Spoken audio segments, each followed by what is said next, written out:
Super star Mahesh Babu, Namrata Shirodkar తమ GMB entertainment banner లో Major సినిమాను నిర్మించిన A+S మూవీస్ తో మళ్ళీ కలిసి పనిచేస్తున్నారు. KA fame Sri Chakras entertainments కూడా ప్రొడక్షన్ పార్ట్నర్ గా చేరింది. టాలెంటెడ్ నటుడు సత్యదేవ్ హీరోగా నటిస్తుండగా care of Kancharapalem Umamaheswara Ugraroopasya fame Venkatesh మహారచయిత, దర్శకుడు, ఎడిటర్ గా బహుముఖ బాధ్యతలు నిర్వహిస్తున్నారు. మహేష్ బాబు, నమ్రత ఈ కథను బాగా ఇష్టపడి వెంటనే ప్రెజెంటర్స్ గా అంగీకరించారు. సినిమాకు రావు బహదూర్ అనే టైటిల్ ఫిక్స్ చేశారు. ఫస్ట్ లుక్ పోస్టర్ లో సత్యదేవ్ రాయల్టీ టచ్ తో వయసు మీద పడిన లుక్ లో కనిపిస్తారు. గ్రే హ్యాండిల్ బార్ మీసాలు, రాయల్ క్యాప్, ముత్యాల హారాలు, వేలల్లో రింగులు అన్ని రాజసంగా కనిపిస్తున్నాయి. దుస్తుల డిజైన్లో నెమలి ఈకలు, వేళ్ల తోటల డిజైన్లు ఉన్నాయి.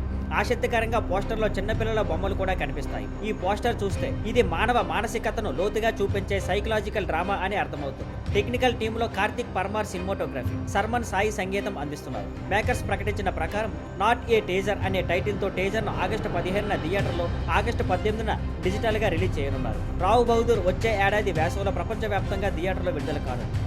Thank you for watching. Please like, share and subscribe.